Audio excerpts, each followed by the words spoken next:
Well, I know I'm late, but you know what they say is better late than never. This is your NXT Great American Bash Night 1 review. This went down on Wednesday, the same night as Fyter Fest Night 1 from AEW. I tried watching both shows. I said that in the Fyter Fest review, but I couldn't do it. So I decided to watch Fyter Fest first, do the review, and my plan was yesterday to watch the Great American Bash and then review it when I was done. Problem was, I had a lot of things going on, and here we are now. On Friday, I'm doing this review for night 1 of the Great American Bash. Overall, I thought it was a good show. I enjoyed it. I actually enjoyed both shows, to be honest with you guys. But I ask you guys this question. Give me your thoughts. What show did you enjoy the most? Great American Bash Night 1 from NXT, Fyter Fest Night 1 from AEW, what have you, your favorite match, whatever. Just give me your thoughts. Before I go forward with this review, yes, I already know the spoiler regarding Night 2 with the main event. Some idiot decided to post a photo with someone with 2 belts. Now, I'm not going to say more about it out of respect for those that want to watch the show this coming Wednesday, what have you.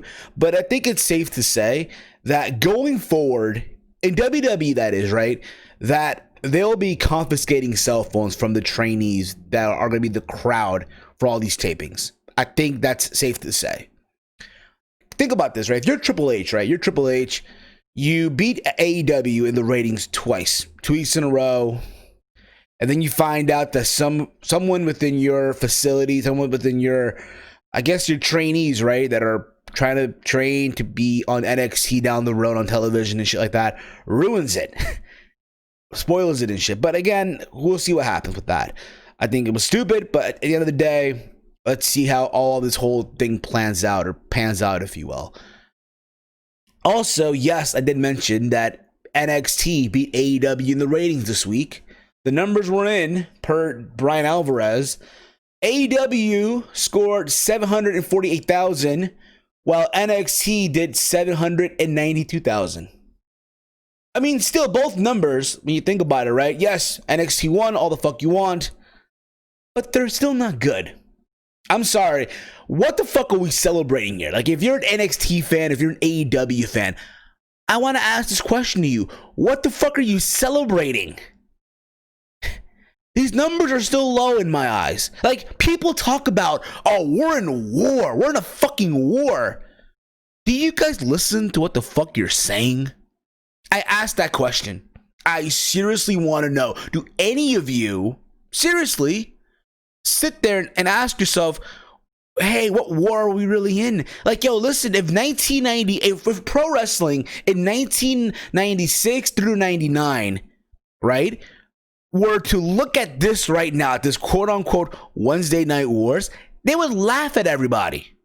I'm telling you. They would completely laugh at everybody. Those numbers would blow these numbers out of the water. Hands fucking down. But that is indeed around the point. And you know what's even funnier? Chris Jericho. Listen, I love Chris Jericho. One of the all-time greats. But holy shit. This dude on Twitter literally lost it. Holy crap. So when the numbers came in, this is what he posted on Twitter. It's pinned to his profile, by the way. This is what he said in quote, when the numbers came in on that shit, right? Because apparently AEW won in the demo, apparently, right? In the 18 to 49 demographic. But this is basically what he said in quote. Here's a lesson about television ratings, kids. Last night, AEW was number 6 in the 18 to 49 demo. To TV networks and advertisers, it's the only number that matters. And we were up 31% in that area. So once again, hashtag AEW Dynamite is the real winner in the Wednesday night ratings war. Again, there is no fucking war. There isn't.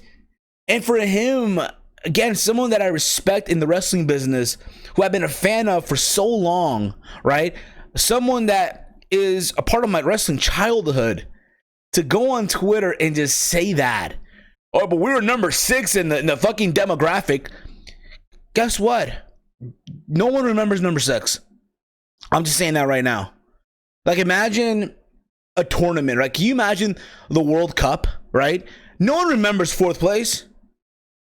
I know I don't. I know it was England, but fucking hell, in reality, no one's going to go back in the history of the World Cup, let's say of Russia 2018, because that's the last World Cup, and remember the match between England and Holland, and remember that, oh, England was fourth place. No, doesn't work that way. Again, granted, NXT did number 13, but again, no one remembers 6th place or 13th place. It's like someone getting a trophy just for trying. The fuck is that shit? It's so fucking stupid. It's sad. But again, for AEW fan, that's what they're gonna tell you. They will throw that whole, oh, but we won in the demographic, bro. It doesn't fucking matter. I hate this fucking narrative. I hate that whole like blind defending and shit. Even if it were for NXT too. I'm just saying that right now. Again, what any podcaster out there, any YouTuber that you dorks listen to, or telling you about this Wednesday night war, no, bruh. I'm here to be real with you. There is no fucking war. So the next time someone tells you there's a fucking war, do me a fucking favor. Smack them in the face. Those fuckers deserve to get smacked in the face. But again, the sloppy shop is another thing. Sloppy shop won in the ratings war. And it's funny because I've been hearing everyone talk about the sloppy shop thing, right? Oh, by AEW and NXT or WWE, that matter, right? WWE not doing COVID testing and stuff like that, right? And I said this before, I'll say it again. Yes, AEW is doing a better job when it comes to this COVID testing thing. They're doing a better job than WWE is, obviously, right? I do think that WWE, for some matters, they're thinking long term, right? When it comes to the plexiglass. I said this before, I'll say it again. Whenever they go back to arenas, right? When the time happens that they're allowed to come back to an arena, because apparently they're ready, right? But when it does happen, which I do think, honestly, if it does happen, it's going to be in the Northeast, because again, New York, New Jersey, Philadelphia, I think even Boston, we are kicking everyone's ass right now when it comes to this COVID thing, right? We're in a green state right now, apparently, per the Jersey governor, Phil Murphy, and all that stuff. So I do think it's going to be in the Northeast when the fans come back to the venue and shit like that for wrestling shows. But I do think, though, the WWE did a smart move with the plexiglass to show everyone, hey, when we come back to a live audience, this is what you're going to see. We're not fucking around here.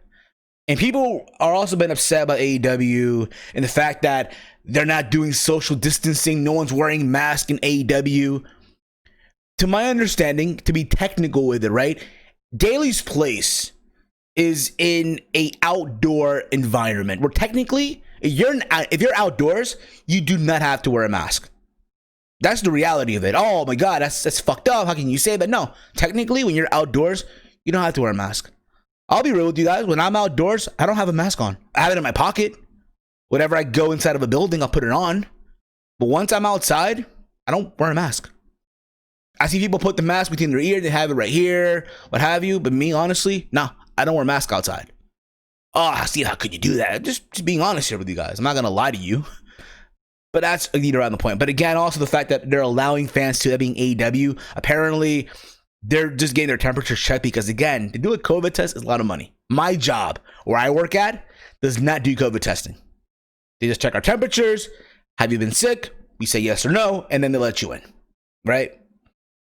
But apparently the AEW, they're allowing the crowd, that is, right, to be on somewhere like in the upper bowl, whatever, and they make them sign waivers. That's going to be the thing now, too. Keep that in mind, too. When you go into a venue down the road, when all this shit's said and done, right, they're going to make you sign a waiver. If you get sick, you can't sue. Bottom line.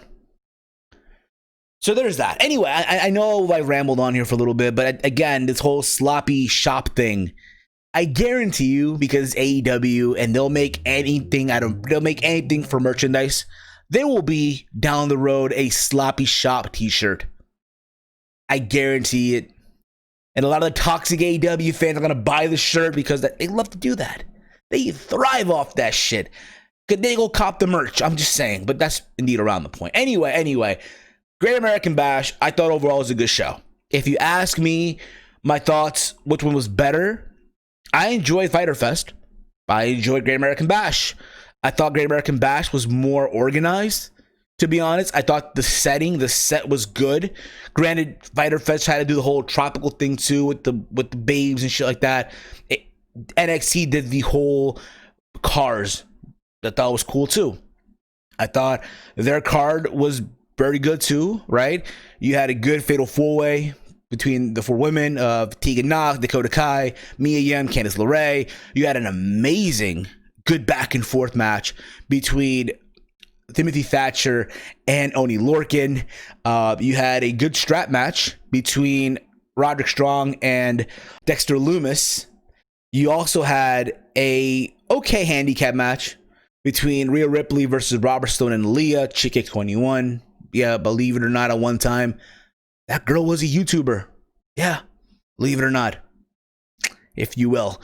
And you had also a very good main event between Sasha Banks and Io Shirai.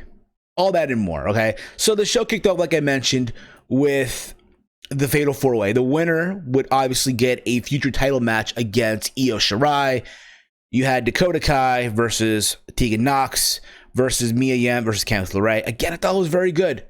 Good way to kick off the show. Women's wrestling, if you will, here. Say what you want about NXT. They do have the better women's division. I'm going to say that right now. I think AEW has the better tag team division, but that's just my humble opinion. And what really surprised me, really shocked me, right, is that Candice LeRae was the first one eliminated out of the whole thing, right? I wasn't expecting that. But what happened here was that they're hyping up the feud. They're carrying the feud up, right? They're continuing the feud between Candice LeRae and Mia Yim. Next week, they're going to have a street fight between two women, Candice LeRae and Mia Yim, so that made sense. But yeah, I was really surprised that she was the first one eliminated. Then you had Mia Yim, Tegan Nox, Dakota Kai going at it. Mia gets eliminated. It's down to Tegan Nox and Dakota Kai, former best friends.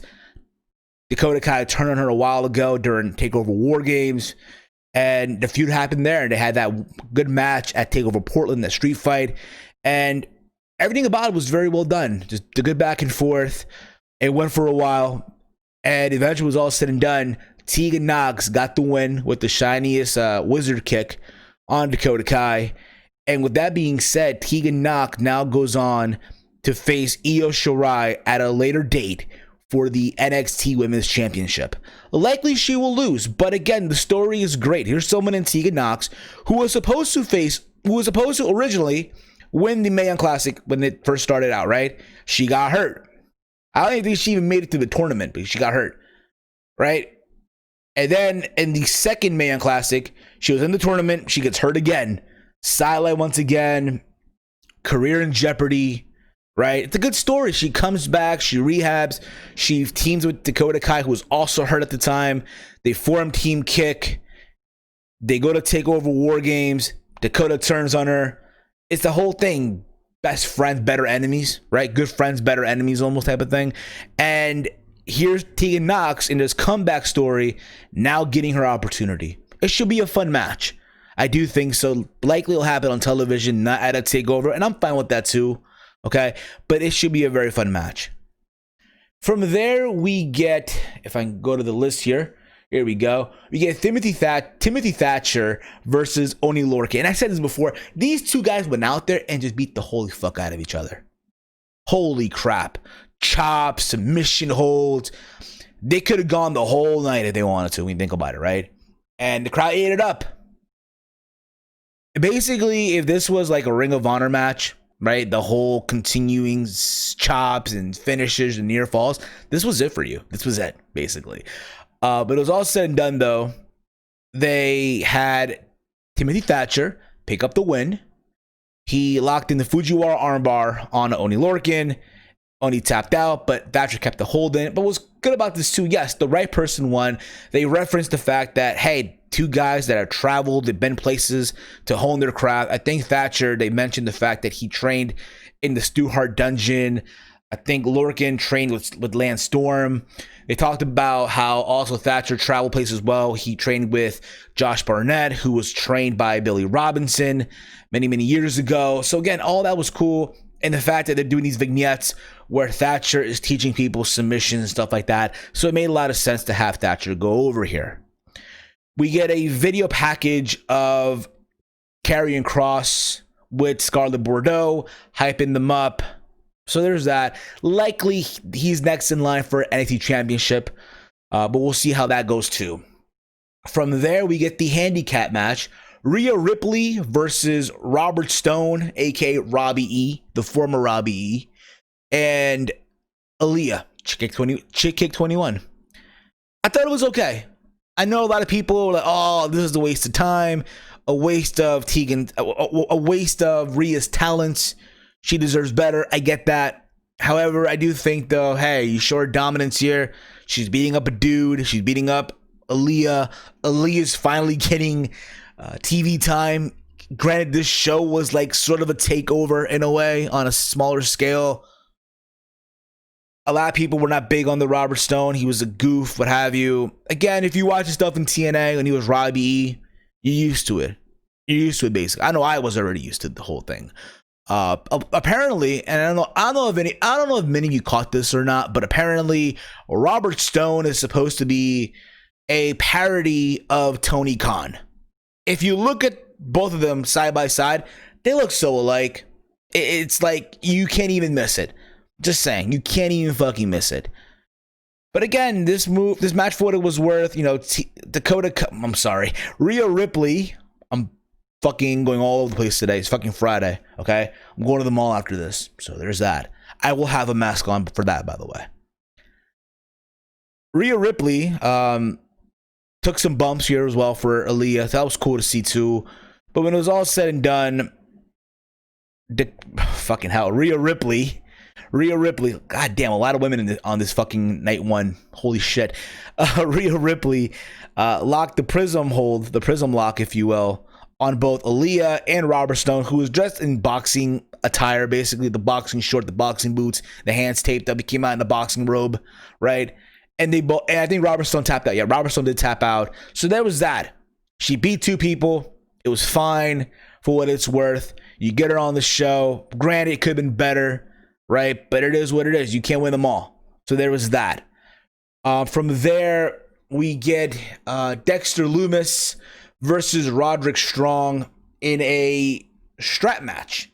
Now, when you think of a strap match, you know, I'll go back to the days of JBL and Eddie Guerrero, Great American Bash 2004, which was on my birthday, by the way, for the WWE title, where you had to touch all four corners, right? All right, that was a Texas Bull Rope match, but you kind of get the idea, right? You touch the four corners and you win. They referenced that on the television, by the way. They referenced it.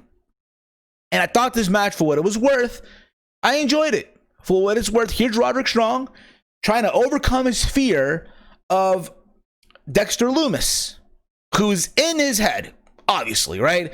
A while ago in the backlot brawl match with Adam Cole and Velveteen Dream, Dexter Lumis locked both Bobby Fish and Roddy in the back of the trunk apparently for 12 hours, apparently.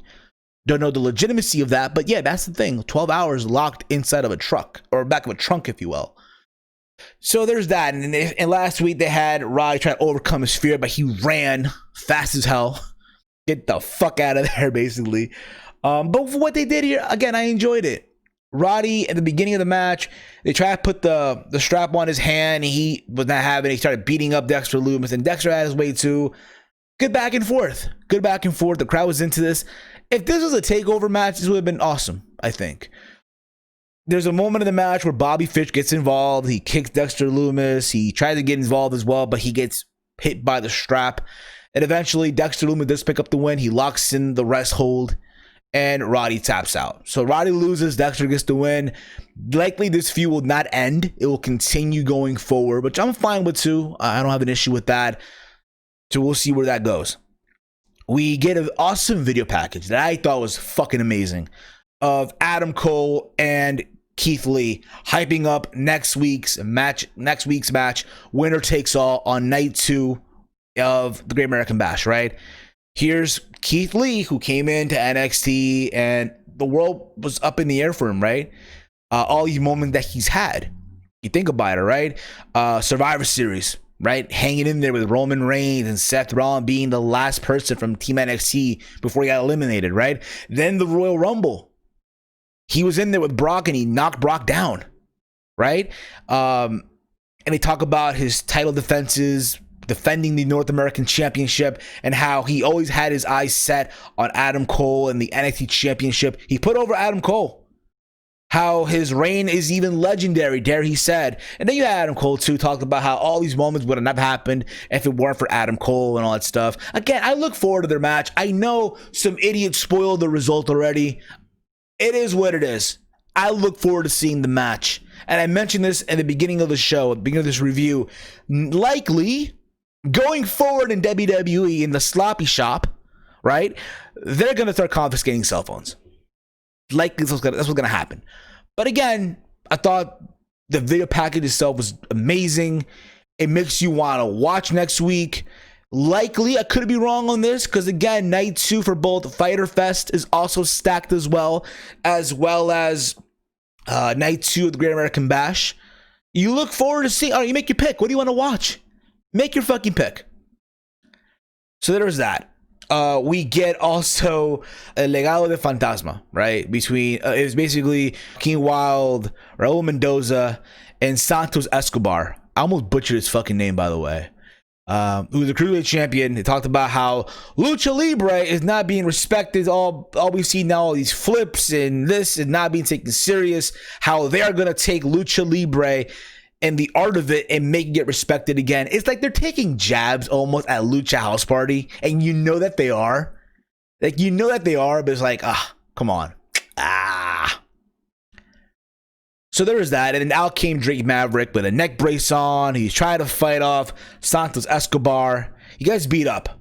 Then out comes Breezango, Fandango, and Tyler Breeze to even things out. And then on on night 2 of the Great American Bash is going to be literally the Legado de Fantasma. If I'm saying the name wrong, I apologize, okay?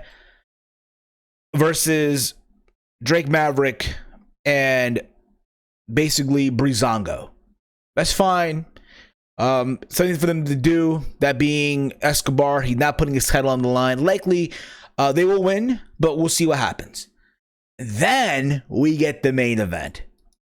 We get Sasha Banks versus Io Shirai. Sasha comes out in a car. Reminded me a lot of TakeOver Brooklyn 1 when she faced Bayley at the Barclays Center and she came out in that Escalade. I was there. That was amazing as well. And this was a very good match. Good back and forth here. You had Bayley at ringside. They were chanting how they started this whole thing. They would not be NXT without them, that being Bayley and Sasha. And everything about it was just fucking amazing. And again, you forget how amazing is Sasha Banks. Hell, even Io Shirai, even though she's the NXT Women's Champion. Like, if you look at Sasha's eyes, you can just tell that, she's having fun out there in NXT. You can just tell that she is. There's a moment in this match where Io does a diving crossbody through the middle rope and it's like fucking amazing. Holy shit. There's a moment where Io he tried to like catapult off the top rope and Sasha grabs her and she lands on the apron. That being Io lands on the apron. Sasha does a somersault flip. Yes, a summer flip, right? I'm butchering names right now. I apologize. It's fucking Friday, okay? A sunset flip. There you go. To go for a sunset flip. And Io lands on the plexiglass and shit. And then Sasha just drags her again. There's a moment where Sasha goes for the frog splash. And Io counters it into a crossface. Bayley throws in the tag team title. And then the ref gets distracted. Bayley hits her. Sasha's grabbing for another title. And then Asuka shows up and hits her with the green mist. Because again, at Extreme Rules, the horror show is Sasha and Asuka for the Raw Women's title. So she hits the green mist on Sasha Banks to give Io the opportunity to hit a shote and then does the moonsault from the top rope. Fucking amazing too. For the 1, 2, 3, and Io Shirai pins Sasha Banks. And you see Io Shirai and Asuka celebrating. There's pyro. And that's how you complete night 1 of the Great American Bash. Again, I enjoyed it for what it was for what it's worth. You can make the argument, they did this to kind of program AEW. Likely, yes. No doubt about it. You know, if you're Triple H, right? Hey, how do we counter program the show that Cody Rhodes is on? Hey, let's name these next 2 episodes of NXT based off a show that Dusty Rhodes, Cody's father, created, the Great American Bash, who, by the way, was a big influence on NXT as well. And then also you find out that in 2 weeks is Fight for the Fallen. So you wonder how NXT will try to counter program that. But again, we'll see. Again, don't let these dorky YouTubers, don't let these dorky podcasters tell you that we're in a Wednesday night war. There isn't a fucking war. Chris Jericho's talking out of his fucking ass. I love Jericho and all. Don't get me the fuck wrong. But when I see people talk stupid shit, I'm just gonna say it. Simple as that. There is no fucking Wednesday night war. Santa Claus is not real. The sky is blue, the grass is green, the sun is yellow, and I'm about to light up a fucking blunt and take a sip out of my Gatorade with ice. I hope you all enjoyed the video. Give me your thoughts in the comments below, your thoughts on what I mentioned. What show you thought was better, Fyter Fest or Great American Bash? What do you look forward to next week from both shows and all that fun stuff? Likely this Sunday will be a live edition of Around the Point. So make sure, if you're not yet sub to this channel, hit the subscribe button down below, dorks. What the fuck are you waiting for? Follow me on Twitter at HeelSteven. And as always, hate, comment, and subscribe. Until next time, y'all, I am Steve, and this is Wrestling and Whatever. Peace out, dorks.